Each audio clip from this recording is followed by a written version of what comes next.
Ben, boa tarde. Comezamos entón a última sesión de hoxe, na que nos pasamos ao outro extremo.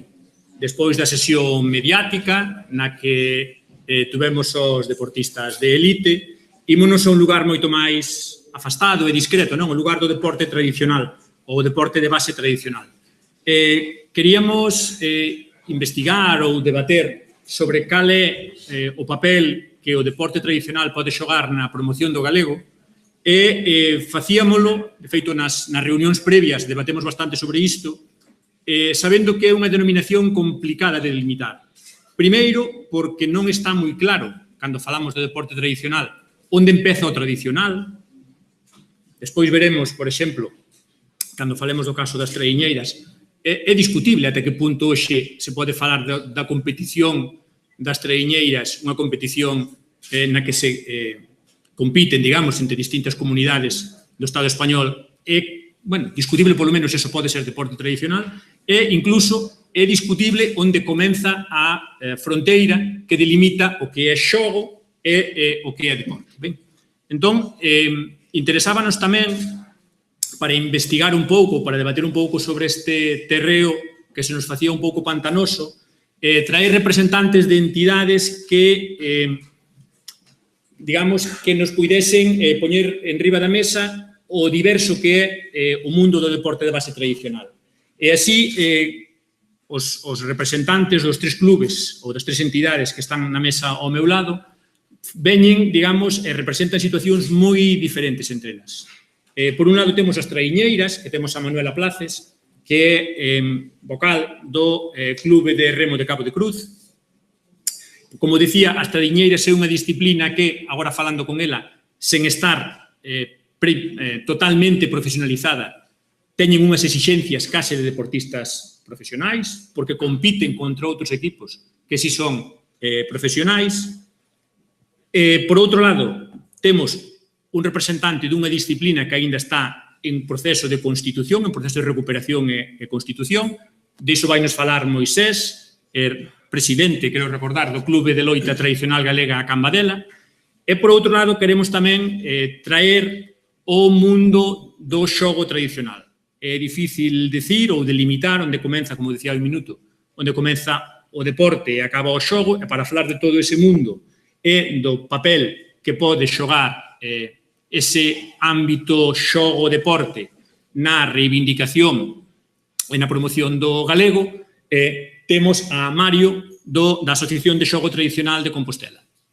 A mesa redonda ímola estruturar, digamos, ou propúxenlles estruturala como se dixésemos en tres bloques dos que, no que cada un deles vai, en primeiro lugar, no primeiro deles, facer unha presentación moi breve da entidade a que representan e contar o que hai. Foi a forma na que a titulei, dicir, contar cal é a realidade da presenza ou non presenza do galego no momento actual no deporte que les veñen representar ou no clube do que forman parte. O segundo bloque é un bloque máis de desexo, a onde se podería chegar, que podería facer, que papel podería ter e non ten o galego nese ámbito, e o terceiro sería o bloque no que, idealmente, coa vosa axuda, trataríamos de pasar do que hai ao que podería haber. É dicir, que medidas se poderían tomar, que iniciativas viables se poderían emprender para permitirnos que realmente ese ámbito do deporte tradicional, que sen ter o foco mediático que tiñan as persoas que estiveron antes de nós na mesa, si é certo que involucra a moitísima xente, por exemplo, un ámbito que ten moita participación a mocidade, é dicir, son disciplinas nas que hai moitos nenos implicados, moitos rapaces, o que comentábamos antes do papel, digamos, de referente e de modelo que poden xogar adestradores, que poden xogar pequenos clubes en crear ámbitos de socialización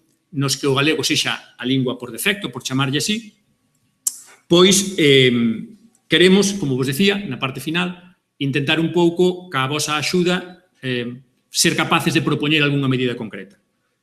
E nada máis, como temos un tempo bastante tasado, comezamos xa, pois, non sei se queres comezar ti, Lita, ou Moisés mesmamente, co primeiro.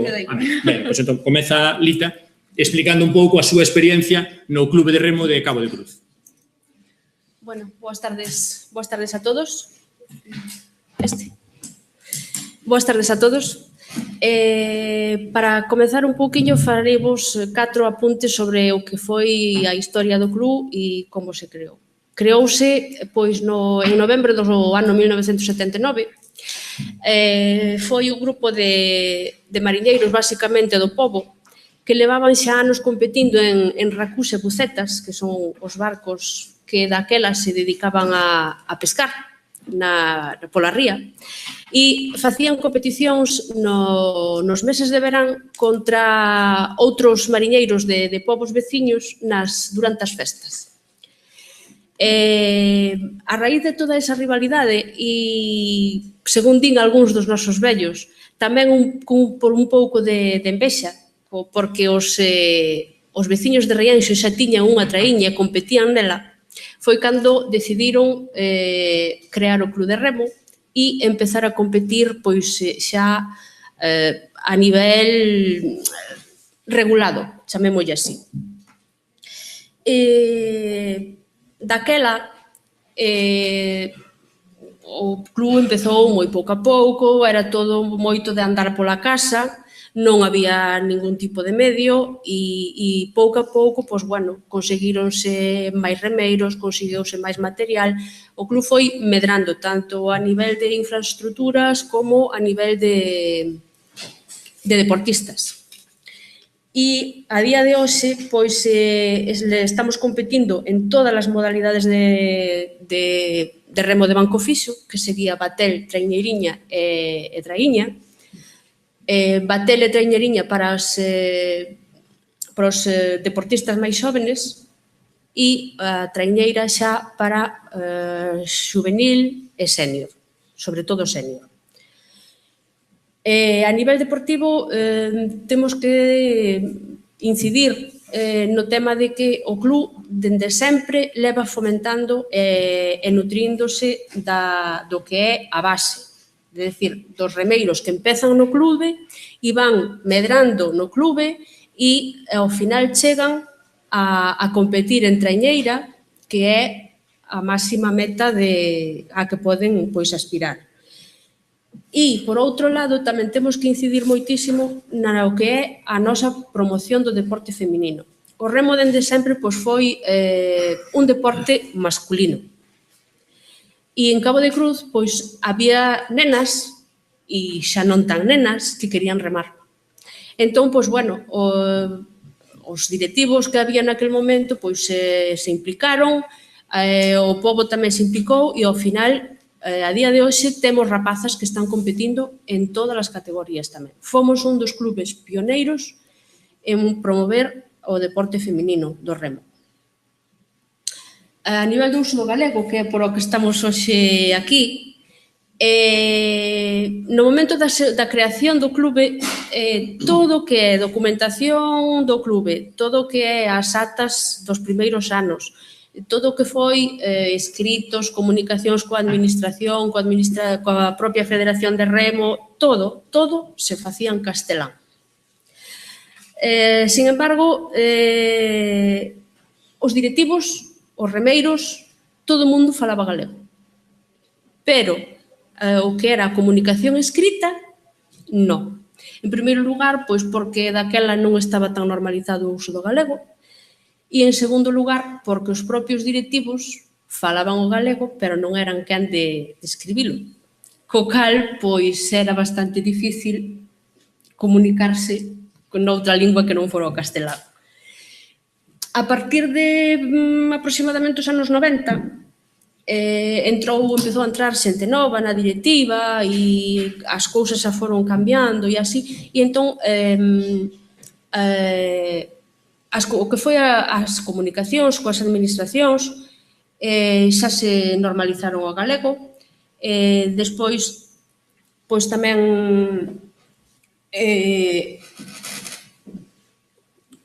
as comunicacións internas, a publicidade, todo o que se fai, as redes sociais, todo o que se fai en galego. O que se demorou un pouquiño máis foron as comunicacións coa propia Federación de Remo, porque non foi ata hai aproximadamente uns 10 anos que se normalizou o uso do galego. Antes deso, todo se facía en castelán. Por parte da propia federación, todo o que nos remitían, absolutamente todo, viña en castelán.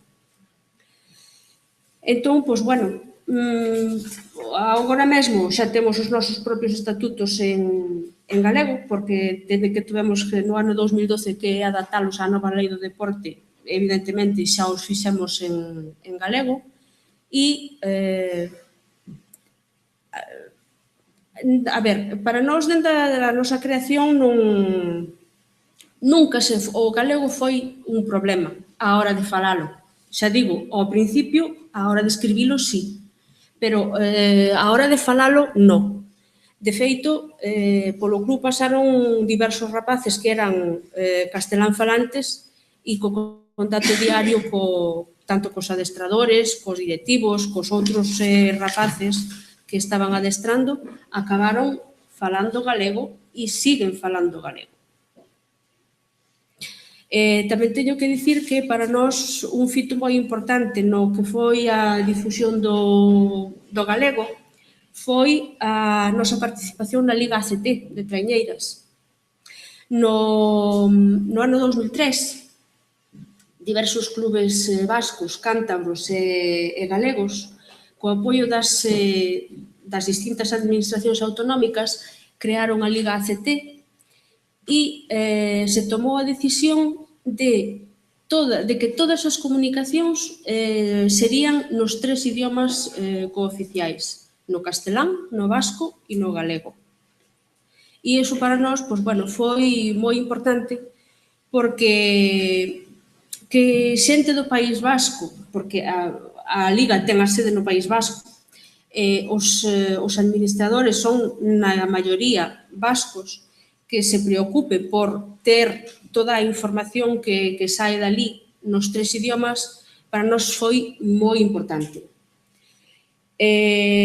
Sempre, dentro da ACT, vimos un total apoio ao que é o tema da linguaxe e do galego en especial, de toda a nosa cultura. De feito, fai uns anos, pois, fai uns anos e máis actualmente, antes de calquera regata, sempre poñen música.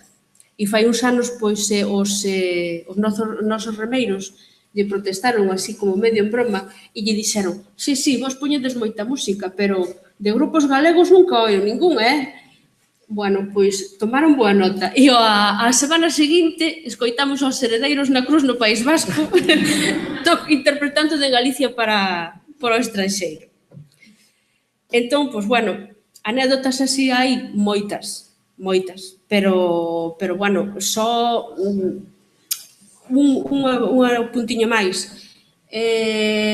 Agora mesmo temos 3 remeiros de fora. Hai 2 asturianos e un malagueño. Calquer tipo de comunicación con eles se fai en galego, xa sea por oralmente ou por escrito. Os asturianos, como vos asturianos, evidentemente, non teñen ningún problema, xa para escribilo e menos para falalo. O malagueño, pois, enténdenos perfectamente, tanto cando lle falamos como cando lle escribimos, e xa empeza a empregar algunha palabra en galego. É dicir, que nós co galego, que é co uso, pois non tivemos problema. Nunca. A nivel xa do que é directiva e todo eso, pois, bueno, nós non falamos normalmente galego normativo. Nós falamos como falamos na nosa zona, que é na zona do Barbanza, que é coa geada, co seseo e con todo eso. Pero, bueno, non temos ningún inconveniente e é a nosa lingua e a que empregamos todos os días. Moi ben. Entón, a continuación, conta a súa experiencia. Como veredes, como vos dicía antes, un perfil bastante diferente. Moisés, do Clube de Loita Tradicional Galega Cambadela. Hola, boas tardes a todos. Bueno, vamos a ver, eu veño do Clube de Loitas Tradicionais da Estrada. É unha cousa, o clube é unha cousa extraña, quero dicir, pois somos un híbrido. Temos unha parte puramente deportiva, onde se fan actividades máis normais, entre comillas, son normais, porque non é que o outro sea anormal, evidentemente, e se fan cousas como karate, como loita libre olímpica, como musculación, é dicir, é un xinasio máis tradicional, entre comillas. Despois temos o club, que ten unha misión moi interesante á marxe deso, que é a misión de intentar recuperar o que é as actividades de loita tradicionais de Galicia. Isto non é un capricho recente, isto vende hai moitos anos, ven aproximadamente os anos 80, 86, creo que é das primeiras referencias que temos, onde unha serie de persoas, sobre todo aí a unha cabeza visible que foi Severino Gómez, que é o noso director técnico e evidentemente a alma do club, sin o cal isto non podría seguir adiante, que se fixeron unha pregunta, basicamente. A pregunta era, vamos a ver, igual que outro tipo de culturas teñen actividades de loita asociadas, falamos de Xapón, falamos de máis cerca de León, falamos de Canarias, teñen lucha leonesa, lucha canaria, había realmente algún tipo de actividades parecidas en Galicia? E el tiña constancia de que había xente que lle decía que sí, maiores naquel momento. Entón, o proxecto empezou buscando unha especie de recuperación oral. Toda a xente que participaba no proxecto era xente que estaba involucrada principalmente en actividades deportivas, gimnasios, non era xente de cultura, ni xente de lingua, evidentemente. Entonces, a recollida oral, a pesar de carecer quizás de parámetros científicos todo axeitados que deberían ser, sí recopilou unha gran cantidad de información moi relevante respecto a ese tipo de actividades. E que cousas constatamos? Por exemplo, pois primeiro, constatamos que ese tipo de actividades existían, eran moi frecuentes, iban sempre asociadas a actividades máis de traballos no agro, traballos mariñeiros. Entón, a partir dese momento, que se fixo? A partir dese momento empezou a intentarse analizar o regulamento, como se facían, en que condicións, e intentar volver a recuperala e levala á vida. Entón, o primeiro enfoque que se lle dou, aparte de recuperar o que era coñecer, basicamente, coñecer, saber de que iba, pois foi un enfoque que tivo unha vertente bastante deportiva. E tuvo unha vertente bastante deportiva porque a maior parte da xente que se involucrou no proxecto formaban parte do deporte. Posteriormente, xa máis recentemente, porque houve unha época que estuvo o proxecto así un pouco latente, en gran parte porque os ventos tampouco eran nada favorables, evidentemente, e posteriormente, cando a cousa empezou a cambiar, empezou a haber máis conciencia hacia o xogo tradicional, empezou a haber un pouco máis de apoio, pois xa nos constituímos en club, non como xinasio tradicional, senón como club máis enfocado hacia o que era o rescate da loita. Iso é máis recente, hai algo máis de 10 anos. En ese momento, o enfoque xa foi moito máis aberto. É dicir, non era só un tema deportivo, non era só o obxectivo chegar a practicalo, porque se practicaba naquel momento, na estrada, había clases, había, bueno, outro tipo de cousas, pero tamén nos interesaba moito ver se había referencias bibliográficas, intentar formar a monitores, a formadores que puderan leválo á práctica, intentar chegar a colexios, facer demostracións, facer exhibicións. Entonces, o enfoque foi moito máis aberto, moito máis variado. Naquel momento tivemos bastante repercusión, incluso mediática, entre comillas, quizás en algún momento incluso máis da que esperábamos, e moita xente que ao principio non coñecía a actividade, pois pasou a coñecela. Que conseguimos con iso? Básicamente que houbera un pouco máis de conciencia respecto a ese tipo de actividades. É certo que moita xente aínda non coñece o que é a loita tradicional galega, é certo que moita xente incluso pode discutir ou incluso pode, se cadra, dubidar da existencia de actividades tradicionais de loita, pero, a pesar de todo iso, xa se coñece moito máis. Nos imos a colexios a veces a facer unha demostración, unha exhibición, e a xente xa oí falar do que é as actividades de loita tradicionais. Por suposto, tal e como facemos hoxe a loita tradicional galega, ten moito que ver con como se facía tradicionalmente, pero non ten nada que ver con como se facía en ningunha zona en concreto, porque nos intentamos incorporar características propias de prácticamente todas as zonas. Para que? Primeiro, para respetar máis ou menos como se facía en todos aqueles lugares, e segundo, para facer unha actividade que poida ser practicada deportivamente. É dicir, unha actividade pouco variada, como pode ser, non é por criticar, evidentemente, como pode ser a lucha leonesa, que é moi de agarre fixo, que para empezar con unha actividade nova dese estilo, igual non sabemos se tiña moito interés. Facendo máis variada, resulta máis atractiva e, ao mesmo tempo, estamos levando a cultura ao mesmo tempo porque hai conexión coas raíces, non? Con respecto ao uso do galego no club, a ver, todos os que estamos no club somos persoas altamente implicadas na defensa do galego e da cultura e das tradicións galegas. Entonces, aí non hai moito que decir. Xa dende o principio, pois, evidentemente, toda a información, toda o que é imaxe corporativa, todo o que é comunicacións e demais, toda se fixo dende o principio en galego. Entón, aí non hai ningún tipo de eiva que poidamos decir. Despois, integrámonos tamén no que é a Federación Galega de Loita. Estamos agora recoñecidos como disciplina asociada pola Federación Galega de Loita e a verdade é que a relación que temos con eles é excelente, sempre nos axudaron en todo o que puideron e a miña experiencia coa Federación Galega de Loita é que a nivel interese na tradición e a nivel interese no respecto da lingua, pois tamén é increíble. É dicir, nos estamos moi contentos respecto á súa colaboración neste aspecto, non? Entón, nos como entendemos o que é a loita tradicional galega? Vamos a ver, dende o principio xa, dende que nos propuxemos, xa dende que se propuxeron antes de min, porque eu son relativamente novo e incorporeime máis tarde, pero xa dende que a xente se propuxo vamos a rescatar esta actividade, unha pregunta que apareceu é merece a pena rescatar esta actividade? E a resposta que lle demos é só merece a pena se isto vai conectado coa tradición. É dicir, hoxe en día hai actividades de loita, artes marciais e demais para parar un tren. É dicir, levantas unha pedra e atopas unha actividade de loita distinta. Hai unha persoa que se lle ocurre unha idea o máis salvaxe posible e saca unha actividade de loita distinta. Entonces, sacar unha actividade de loita que sexa simplemente unha actividade física nos pareceu que era completamente innecesario. Entón, xa dende o principio tivemos moi claro que había que conectalo coa cultura tradicional e coa costumes tradicionais. Entón, aí tamén houve unha implicación absoluta respecto ao que é o obxectivo que nós temos. Nós nunca desligamos a actividade deportiva do que é a parte cultural. Cando vamos a facer unha demostración, sempre, ao principio, explicamos de onde ven isto, por que ven isto de aí, que proceso houve de recuperación e en que fase estamos. Así como non hai ningunha queixa respecto ao uso do galego, nós non temos ningunha queixa evidentemente a nivel interno, porque xa foi dende o principio, nin a nivel apoio da Federación, si podemos probablemente queixarnos respecto á situación na que está a loita tradicional galega hoxe. Os ventos favorables, por desgraza, non duran sempre. En este momento, eu creo que a promoción do deporte tradicional está bastante disminuída con respecto a outros anos anteriores.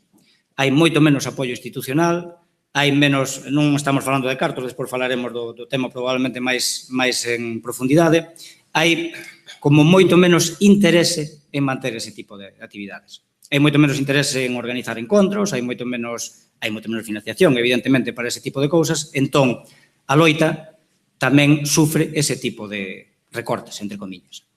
Entón, nós notámoslo, que antes había moita xente que facía actividades, nos chamaba, íbamos a facer demostración, íbamos a explicar como era iso, e hoxe en día non. E no fondo, que levamos cando facemos unha demostración?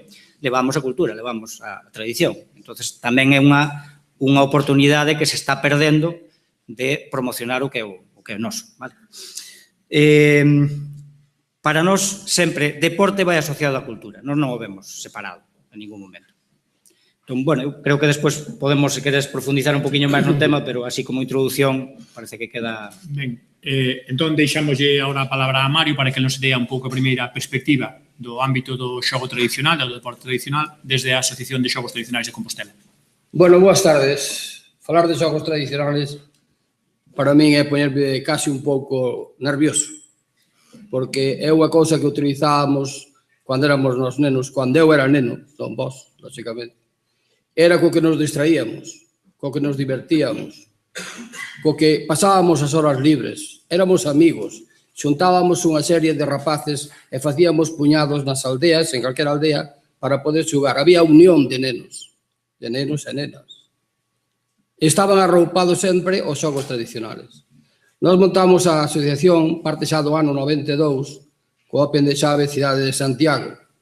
Este é un tiro de chave, un xogo clásico, dos máis antigos tamén que temos na nosa terra, como moitos máis, porque vos podía dicir que hai un estudo feito na Universidade de Santiago por Tino Arce, un amigo catedrático de psicología que gracias á universidade e aos estudiantes, fixo un estudio en toda a nosa terra galega dos xogos que aínda se estaban practicando. E quero vos decir de que o estudio chegou a cerca de 80 xogos. 80 xogos que aínda unha vez ao ano, al menos, se están practicando en algún lugar da nosa terra. Polo tanto, é unha cousa cultura, é unha cultura propia que non a podemos esquecer nunca. E, de parte deso, é un deporte. Porque tamén vos vou a recordar un detalle. Nós casi sempre, cando hai un cambio na xunta do secretario xeral po deporte, pois vamos ali, lóxicamente, a presentar as nosas ideas de que queremos que os nosos xogos estén nos colexios, de que se practiquen moitos máis sitios, que non sea todo internet e tabletas. Bueno, expoñemos as nosas ideas. No último caso, ainda vos vou dicir que estuve con José Ramón Letelasa fai xa casi 5 anos, que o temos ahora de secretario xeral po deporte en España. Lóxicamente, ao chegar ali a falar con el, un secretario xeral po deporte en Galicia, pois bueno, non ten nada de malo que fale castelán, ni moito menos. Non estábamos reñidos co castelán, ou non debemos estar reñidos. Son dous idiomas que se poden levar perfectamente. Pero bueno, xa de principio, ao falarme en castelán, entendín que podía vir por aí a cousa. Díxome así claramente, Mario, mentre eu seña secretario xeral po deporte, os xogos tradicionales nunca serán deporte. Bueno, eu quixenlle explicar de onde partían os xogos tradicionales, porque xa parten casi dos xogos olímpicos, moitos xogos que se están facendo, que se foron reformando, porque o lanzamento de jabalina, antiguamente, se cadra os nosos avós, era lanzamento de sacho, vamos a poñer o caso, lanzamento de sacho, cando acababan de sachar as patacas, a ver quen o lanzaba máis longe. Pois parten a veces as cousas, parten moitas veces dos nosos xogos. Que máis dá lanzar un bolo, como se lanza un bolo, vamos, o peso, non? Olímpico, peso. Bueno, nós tamén temos bolos celtas, que o lanzamos como queiramos, a unha distancia determinada. O sea, hai moitos xogos que se semellan un montón aos xogos olímpicos. Que me diga que non é un deporte a chave, donde hai 14 metros 20 centímetros de distancia hasta a chave, e hai que xogan 4 personas, 2 arriba, 2 abaixo, teñen que tirar 2 pesos, que pesan 500 gramos cada un, darlle a chave ou non darlle, hai que poñer a chave, hai que baixarse, hai que coller os pesos, hai que vir abaixo, hai que subir arriba, e iso durante, ao que dura a partida, que se cada dura máis de media hora, dándolle ben, non é deporte. Ademais, é un deporte que pode facer un neno de 7 ou 8 anos, como pode facer eu ou outro máis maior que min aínda. Ese é un deporte. Ademais, é un deporte asequible, que non costa nada, e se pode facer perfectamente, sempre e cando colaboren con nós. Porque, por desgracia, ese deporte non se pode practicar máis que nos bares que teñen a chave. E entón os nenos non poden ir aos bares, o sea, non deben ir. Por que non temos lugares en Santiago, en todos os sitios, que os pido sempre a todos os alcaldes que salen aquí, cando fan eses grandes parques, todo erva, que leva, hai que cuidala, hai que arrendar, o sea, decir, abonala, segala, en fin, todo eso. Por que non me deixan un trozo de terra, simplemente terra, que non quero máis que terra, un trozo de 50 por 50, para que os nenos poden secar, o que queira e xogar a chave ali, vai xogar, se quere xogar a Estornelo, a Vilarda, o que se chama máis sitio, vai xogar ali, se quere xogar aos bolos, xoga ali, se quere xogar as bolas de xogar ao guá, vamos, pode xogar ali, se quere bailar o trompo, xoga ali. O sea, cantidad de xogos se poden facer, pero non temos espacio ahora mesmo en ningún lado. Donde xogamos? Donde na acera? Porque agora todo é cemento. Non temos, onde? No prado? Non se pode. Que non se pode pisar a erva. O sea que nadie se conciencia de ter un sitio para que al menos os nenos maiores, e todo, que vayan os pais cos fillos, é porque non un día vai xogar al secar, collen un pau, chámonos a palanca, e collen un pau pequeno que é a Estornela, vamos xogar ali tal. A Estornela prácticamente podese xogar como se fora un campo de golf, fíjense ustedes. Un campo de golf, que se dá unha importancia, un valor impresionante. Pois se pode xogar a Estornela, en vez de ver buratiños, hai unhas portas. Hai unhas portas, e entón tú vas xogando, lanza a Estornela, xogamos entre 6 ou 7, e vamos metendo na porta. Cantos golpes levamos para meter na porta? 7. Vais tomando nota. Exactamente igual que se lle dá o palanquín e se tira a bola. Exactamente igual. Esos xogos, o que eu pido sempre é que se recorden. que estea na mentalidade dos políticos, que é importante eso, para que haya lugares e sitios onde se poida practicar.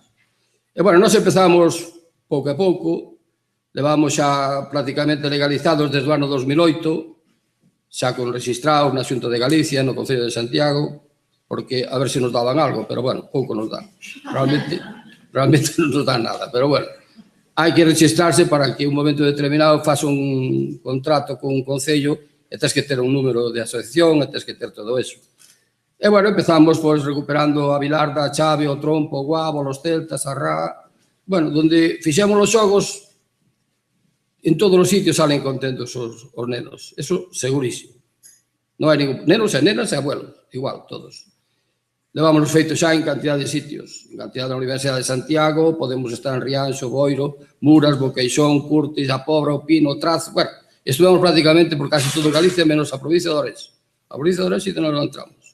Pero xa lles digo, en donde se fai unha romería calquera onde hai os xogos, hai algo. Hai algo máis que comer o pulpo e bailar.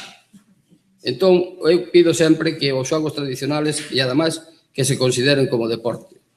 Estamos traballando moito na Vilarda, facemos aquí xa o 7º campeonato nacional de Vilarda, e chamamos nacional porque non hai en toda España, vamos. E, polo tanto, é nacional. E o 7º organizámoslo sempre en Santiago, moi ben, veñen sobre 150, 160 participantes que veñen, e xo facémoslo actualmente aquí no campo do Fátima, no Constelleriño, porque sempre temos que buscar un sitio de terra. Antes facíamoslo en Conxo porque tiña o campo de terra, pero agora facémoslo en Castelleriño, no Fátima, porque ten campo de terra. E nos falta 4 campos para poder disputar o campeonato. Bueno, hai afición. O que pasa é que hai que cultivala, nada máis. Botarlle unha man desde as institucións para que nos colexios se fagan de vez en cando, porque a que nena non lle gusta saltar a comba, ou a que nena non lle gusta xogar a mariola. Digo eu, vamos. Me pareceme que esas cousas que non están nos colexios debían estar, e moitas máis. Porque o brilé tamén é un xogo noso. O brilé, quen dice o brilé, pois 40.000 xogos. E dai parte que a cultura galega e a nosa lengua cos nosos deportes nunca falla, porque van unidos.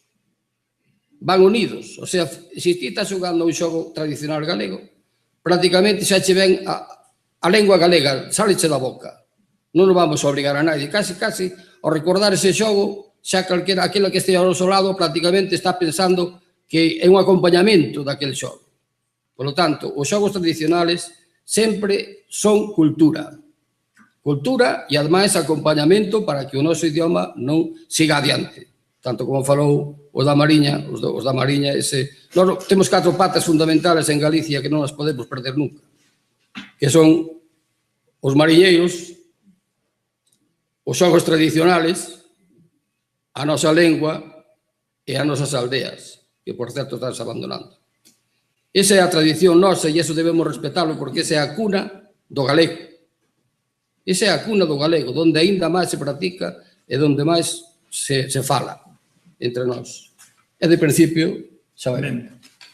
Bueno, entón, despois desta primeira panorámica na que cada un dos 3 representantes nos contou un pouco cal é a situación da súa entidade, pasaríamos ao que eu vos dicía que sería a donde deberíamos chegar, non? E tanto os 3 dixeron cousas que a mí me levaron xa case a formular algunhas preguntas para ir concretando un pouco o debate, porque é evidente que as 3 entidades están implicadas e que teñen no seu cerne a utilización do galego tanto como lingua vehicular como promoción, como decía agora mesmo Mario, que casi parece que vai unido a utilización do galego coa práctica de determinados deportes tradicionais.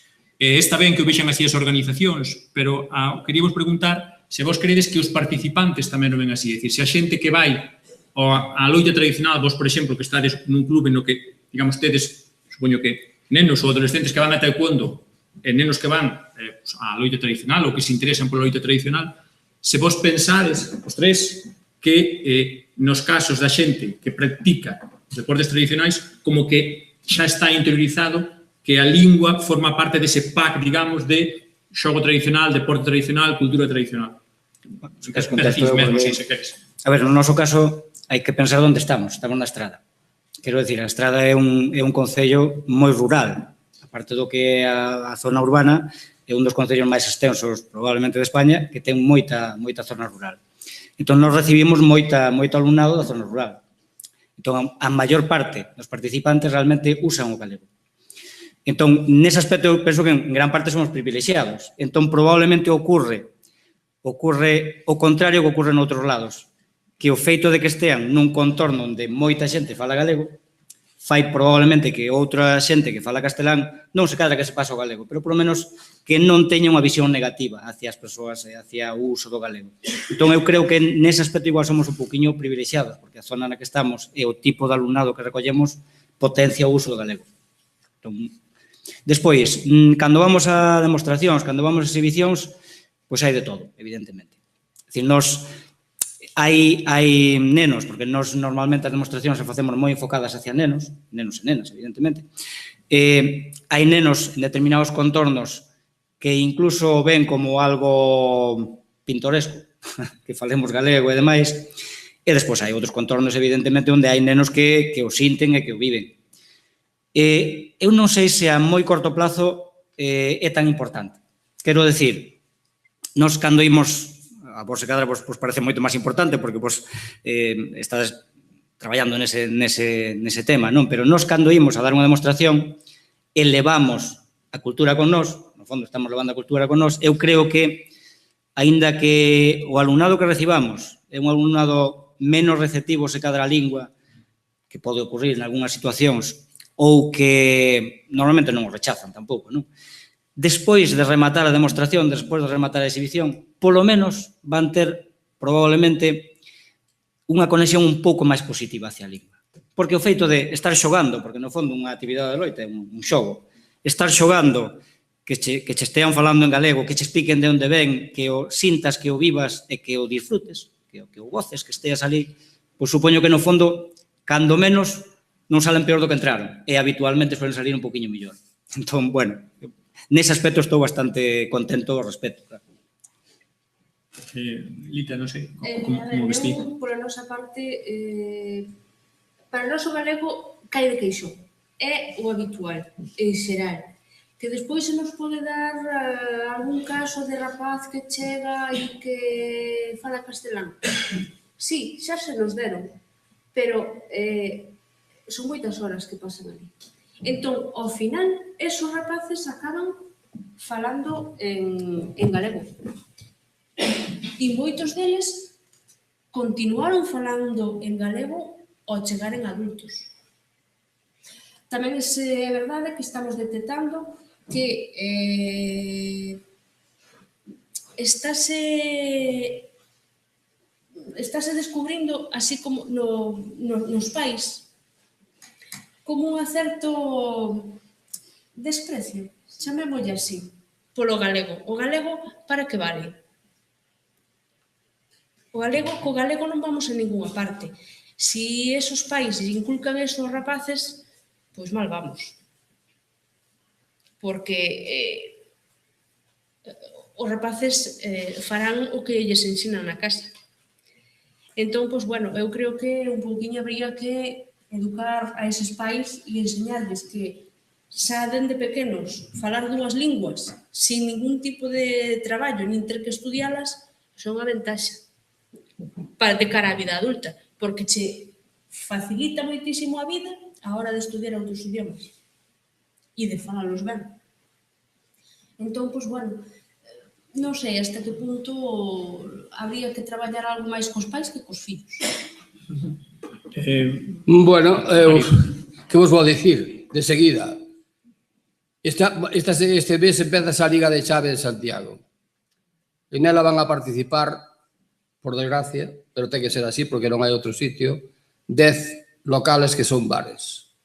Digo vos que o 100% da xente que practica a chave fala galego. Eso está claro. E donde gardan aínda a tradición é nos bares precisamente onde máis se fala o galego. Socialmente, para xogar a partida de dominó, de tute, de calquera cousa, falase galego. Donde máis que hai que influir é nos nenos. Por eso sempre traballamos, o sea, dicimos sempre o mismo. Hai que practicar os deportes tradicionales nos colexios. Nós mesmos nos ofrecemos, estamos traballando en moitos colexios, gratuitamente a enseñalos, e os nenos disfrutan como enanos, que son. Entende? Entón, quere dicir que se non se practica máis é porque non queren. Porque non queren, porque o sistema educativo non se quere complicar a vida. O sea, complicar a vida, os profesores non teñen especificamente esa idea para facer eso, pasan deso, que dice a compañeira, pois, lóxicamente, parece que casi, bueno, escapamos un pouco do galego obligatorio e punto. No, o galego non ten que ser obligatorio. O galego ten que ser convencimento. Convencer a xente de que falen galego. A nós se nos quixeron quitar o galego fai moitos anos. Non o lograron.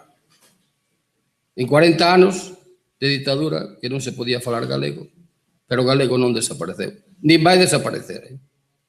O que pasa é que hai que seguir cultivando e traballando, cultivando a terra e traballando de forma que os frutos vayan nacendo pouco a pouco.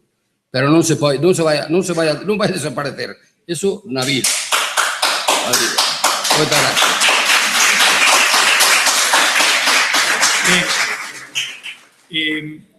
Estamos xa nos últimos 15 minutos, máis ou menos. Entón,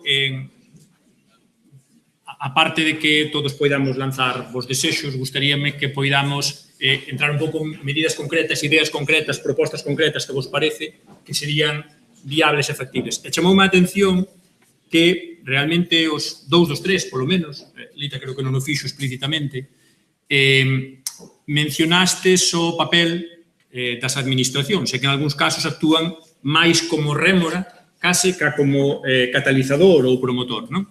O que me parece especialmente relevante en disciplinas deportivas que están aí pola súa propia natureza, digamos, no fío da navalla. Se cadra, a administración pode prescindir de apoiar o fútbol ou o baloncesto porque xa viven por si soas neste mundo do mercado, digamos, pero case opino eu, como se fose tamén un relator e non somente un moderador, é lamentable que as administracións non se impliquen ou non se impliquen máis nese ámbito. Pero como fácil é dicir que estaría ben que deran máis cartos, vamos pedir algo máis que cartos. Que credes, o que opinades vos que se podería facer desde as administracións en todos os ámbitos? Desde o Concello, a Deputación, a Xunta, todos que son os distintos niveis administrativos que poderían facer para promover, digamos, o deporte tradicional, porque xa se está vendo que tanto desde os que o promovedes como desde en boa medida os que asisten a él, sí que son ámbitos nos que se socializa, como decía hai un momento Lita, se socializa en galego. Son espazos que favorecen, digamos, que crean galegofalantes, ou nos que polo menos o rapaz que sae máis galegofalante que cando entrou. Entón, serían espazos que habería, que en principio, cabe pensar, que habería que promover, cultivar, mimar, non? Medidas para mimar. Máis alá de que nos dean máis cartos. Bueno, realmente os cartos é unha cousa necesaria para todas as cousas, pero bueno, tampouco é imprescindible. Tampouco é imprescindible. Nós o que pedimos é que haxa sitios para poder xogar. Que nos fagan sitios para poder xogar en Santiago. É como en Santiago, pois en Boiro. É como en Boiro, ou onde sea. En Caldas de Reis ou na Estrada. Primeiros sitios, que non lles costa nada a administración. Deixar un sitio determinado para xogar aos xogos tradicionales, non hai gasto ningún. Por eso, non debe ser negocio, por eso non o fan. Penso eu, vamos. Porque todos, casi sempre, hai que facer un parque, pero que coste cartos. Non facer unha cousa que non coste nada, porque senón non deixa nada. Entonces, non é así. E segundo, que se poida facer como un deporte máis nas escolas, institutos e universidade. Esas 3 facetas da vida deben estar presentes en algún momento como competición a final de curso, como competición durante o curso, como competición durante o ano. Pero pódense facer competicións entre colexios, pódense facer competicións entre institutos, pódense facer moitas cousas. Pero ten que partir da idea de querer facelo. Se non se quere facer, pois hai que seguir pelexando, e punto. E non nos vamos a cansar. Así de claro. Moi ben, 2 propostas concretas e así a priori bastante factibles, non? Lita, non sei, que opinas ti? A ver, eu creo que nós hasta certo punto somos bastante privilexiados. É certo que as axudas non chegan, hai que buscar outras financiacións por outros lados, pero, bueno, temos apoios. E o que é a cultura que leva todo o seu arredor ao remo, a xente vive todos os días. Entón, eso para nós non é necesario explicarlo. O galego é automático. Ao chegar ali, os rapaces cambian de chip. Entón, hasta certo punto, eu digo, somos privilexiados nese sentido. Que despois as administracións, por exemplo, podían buscar outros baremos á hora de primar certas cousas que fan os equipos a maiores do que é o traballo deportivo. Pois posiblemente. Como, por exemplo, pois non sei, a transmisión da cultura, no noso caso, do que é cultura mariñeira, a transmisión do fomento do galego e toda unha serie de cousas que iso, ao mellor, podía axudar a incidir máis aínda do que se fai no día a día. Ben, Moisés? Sí, bueno, vamos a ver, a nivel institucional eu creo que algunhas cousas xa se dixeron, evidentemente a promoción non é só cartos, pero os cartos son importantes, estar aí, apoiar os clubs, estar presente en moitos casos, colaborar con publicidade, colaborar con moitas cousas, entón eu creo que aí igual non me vou estender xa moito máis porque xa o dixeron os compañeiros todos. Eu creo que unha cousa importante para todos, para todas as institucións, pero tamén para nós, é trascender a separación esa que temos entre deporte e cultura. Porque incluso nós mesmos, cando temos que buscar axudas, cando temos que buscar apoio, a onde imos? A deporte, habitualmente. E realmente somos deportes en moitos aspectos, pero tamén somos cultura en moitos outros aspectos. Xogo tradicional é cultura, evidentemente, o remo ten as súas raíces culturais. Entón, dende o aspecto máis cultural, e ademais creo que é o mellor foro para comentar isto, precisamente, hai moitas cousas que se poden facer. Pódense apoiar traballos de investigación, por exemplo, falo no noso caso onde é unha actividade que está en recuperación, pódese promover, realizar publicacións, pódense facer moitas cousas que non custan demasiados cartos e que simplemente fai falta xente do mundo da cultura que se involucre e administracións que apoyen ese tipo de cousas. Como exemplo, é dicir, falando que estamos falando do galego, por exemplo, con respecto ás actividades de loita, nós temos recollido máis de 13, 14 nomes para as actividades dependendo do sitio. Nós, cando fixemos este tipo de traballo de investigación, somos xente que non estamos no mundo da investigación, e moito menos en etnografía, en antropoloxía, ni nada dese estilo. Eu supoño que algún traballo de investigación serio que se poidera facer aí sacaría a luz tesouros incalculables, vamos. Fixádamos, ir botar loitas, ir a loitar, tumba, chimpa, brincas, brinquetes, os callados, a callada, a garradela, os borcallós, é dicir, todo iso son nomes que se referían a actividades de loita en determinados sitios. E non estamos falando no aire, é dicir, no noso caso, por exemplo, antes vos decía por encima que había xente que ainda non sabía nin que existían as actividades. Vamos a ver, Rosalía fala de loita tradicional galega, non de loita tradicional galega, son as actividades de loita tradicionais, en Follas Novas, en Cantares Gallegos. Emilia Pardo Bazán ten algún conto que se refire casi solo a unha loita. Eu creo que sería interesante máis coordinación e máis colaboración entre o que é a parte deportiva e a parte cultural. E hai unha parte importante que nosos clubs non podemos facer. Ou, se o facemos de forma precaria, o facemos de forma incluso incorrecta, que é chegar á parte máis cultural, á parte lingüística e demais. Eu creo que, como para engadir algo, quero decir, a parte do que dixeron eles, que evidentemente é importante, eu creo que se pode traballar moito dende a parte máis de cultura para rescatar toda esa tradición e que non está feito o suficiente. Ou non se coñece o suficiente, que tamén pode ser.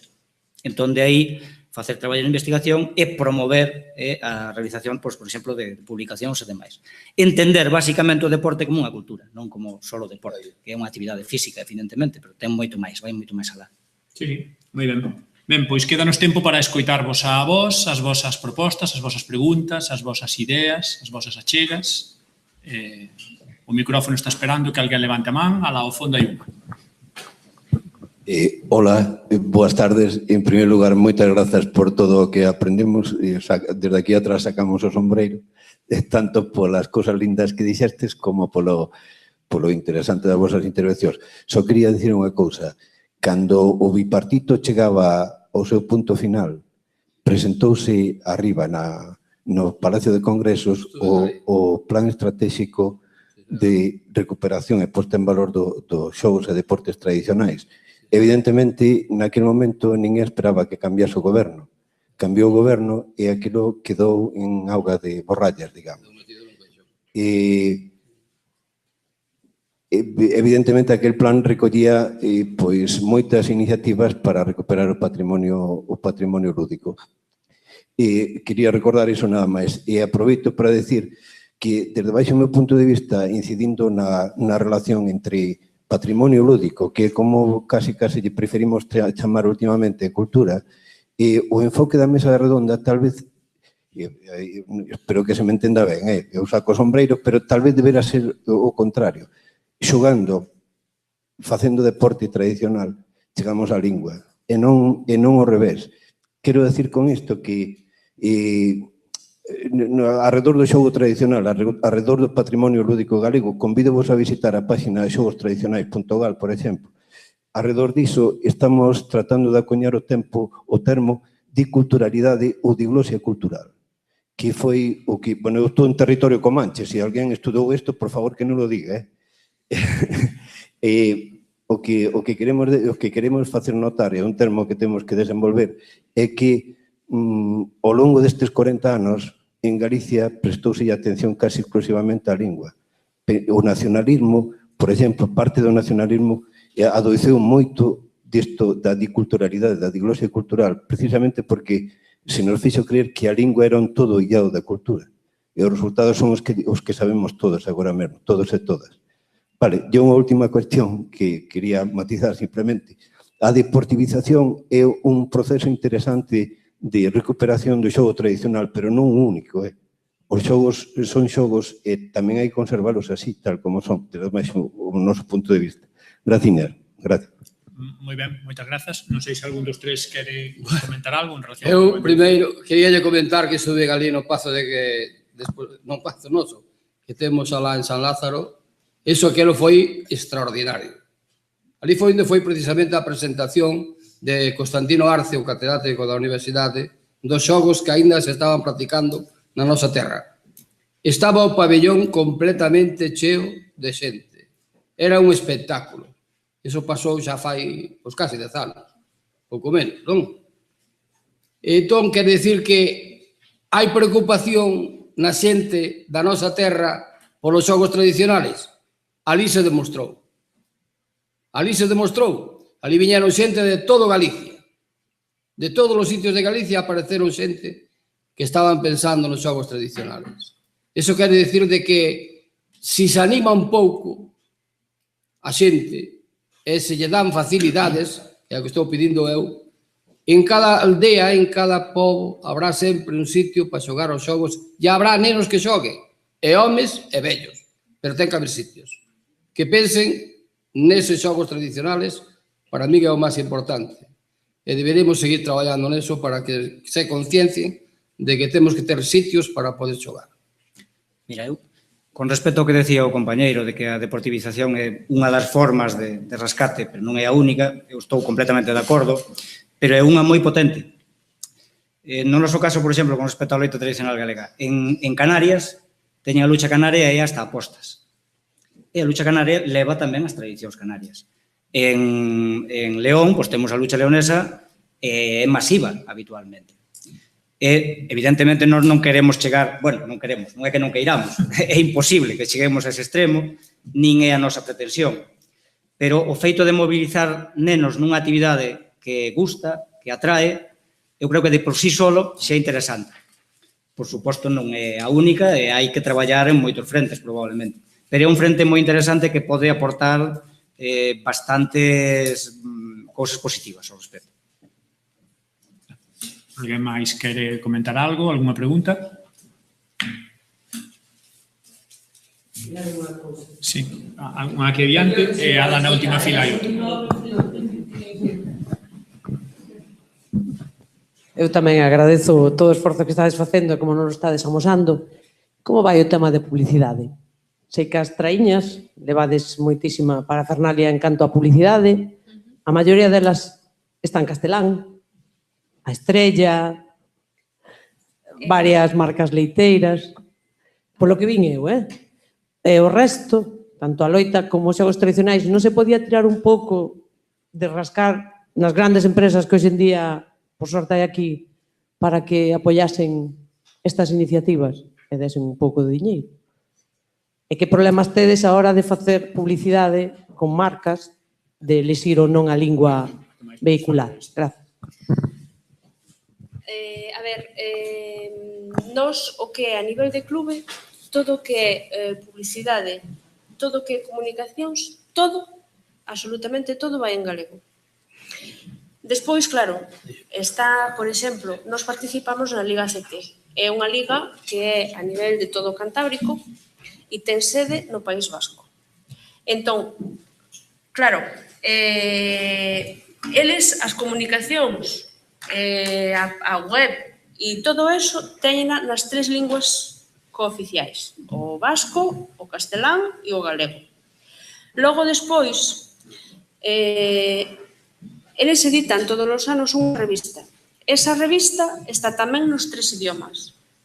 Logo xa, o que é publicidade concreta de algunhas casas, si a fan en castelán, pero posiblemente porque sexa exixencia do propio patrocinador. E contra eso non podes loitar, porque si queres que che patrocinen, teste que adaptar a moitas das súas exixencias. Entón, pois bueno, hai que adaptarse un pouquiño. Nos, xa che digo, a nivel de club, non. Nos non temos ningún tipo de problema. Todos os nosos patrocinadores son galegos e non teñen inconveniente en promocionarse en galego. A nivel xa de competicións superiores, claro, xa depende un pouquiño das exixencias dos propios patrocinadores. Non sei se Moisés ou Mario... A nós xa nos gustaría poder cobrar por publicidade. Pero por desgraza non é o caso. Creo que a final de todo había unha man levantada antes. Hola, boa tarde. Solo era un pequeno apunte. Está claro que todo isto non vai a sobrevivir solo por o apoio económico, nin se trata solo de apoio económico. Entonces, é unha idea que teño así, unha que penso eu casi sempre que se fala desto, chamaríalle a administración, por exemplo, que fose un pouco egoísta. Egoísta no sentido de que si todo o traballo se lle dá feito, si é solo... Seguramente a maioría da xente que está aquí, que está metida en algún tipo de asociación ou clube deportivo, é traballar e traballar e traballar e cando chegas a un nivel máis alto, ao mellor todos son atrancos, tanto económicos como de outro tipo, pero si por parte da administración pensaran, bueno, que rendimento lle podo sacar eu a isto? Sexa en votos, obras na patela ou deste tipo de cousas, non? Si é solo apoiarche, porque o traballo xa lle fas ti. É que non se dan conta que se non existen as asociacións, clubes ou non sei, que calquera ido, non teñen sentido que existan eles. Tipo federacións ou cousas deste estilo. Si todo se lle dá feito. Eles só teñen que firmar papeles ou, en algún caso, darche apoio económico ou de outro tipo. Pero o choio, ao final, o choio da calle, sea de promoción do deporte, do idioma, se o faz no teu clube ou asociación ou que sea, falo ti. Si eles só teñen que firmar. É que non vexo eu... É así de fácil para min, non sei, que pensades vos. Gracias. Bueno, máis ben unha reflexión máis que unha pregunta, non? Sí. Eu creo que en moitos casos, en algúns casos, creo que é basicamente unha idea que eles teñen de a onde queren chegar e como. Probablemente en moitos casos non entra a cultura tradicional ou o xogo tradicional. Entón, porque tamén temos experiencia de outros casos nos cales claramente si entrou é porque había unha concienciación clara por parte da persoa que quería sacar eso adiante. Entonces, eu penso que é un tema de concienciación, se lles interesa, pero sea por o que sea, non fai falta falar de votos. Podes falar de votos tamén, se interesa, pero noutros casos non ten que ser un interese por votos, é simplemente porque o programa do partido, do alcalde, do que sexa, realmente considera que eso é importante para a súa vila e aposta por iso. Entón, estou de acordo coa túa reflexión, pero claro, supoño que as razóns son moi variadas e cada un ten as súas. Eu tampouco podría aventurar cal é a máis importante. Ben, temos tempo para unha última intervención, se alguén quere decir algo, desde a mesa ou desde abaixo. Quería solamente facer un apunte a ese tema da política. A política non debía interferir moito de que color é para os xogos tradicionales. Aí debíamos todos pensar que somos galegos e que debemos pensar que non debemos olvidarnos deses xogos. Que seamos dun partido, doutro. É igual. Concienciar que os políticos teñen que pensar que os nosos xogos é cultura e non se pode perder por ninguna maneira. E entonces eso, do partido que sexa, calquera, pero meterlles na cabeza que non se pode olvidar dos xogos tradicionales. Ben, eu ia decir estaba buscando un colofón para acabar, pero despois do perfecto lema de peche de Mario, creo que o mellor que podo decir é que boas noites e que nos vemos mañá. Non se olvidar de entrar, se queredes, no noso Facebook, a Xogos Tradicionales de Compostela, Facebook, www.facebook.com, a Xogos Tradicionales Compostela, e ali vades vendo as nosas actividades que facemos durante todo o ano. E xa verades como vai a gustar. Creo que no libro de resumos no que está o currículo tedes penso que a página de Facebook da Asociación de Xogos Tradicionais incluída, no resumo de... Se queres poño xa nota final do tema. Esperade que acabamos con poesía e non xa é a quinta, perfecto. Decía Rosalía en Follas Novas: xa preto da medianoite dan en comezo as peleas, os mozos loitan coas mozas, medindo as forzas que teñan, e andan en cumprimentos para botarse por terra. Había tres características importantes da loita, a nosa loita, que separa de outras loitas, e unha, a máis importante probablemente, que máis peso lle damos, é o papel que tiñan as mulleres nas loitas, que é algo que non existe, que non saibamos en ninguna loita tradicional. Bueno, xa. Moitas gracias.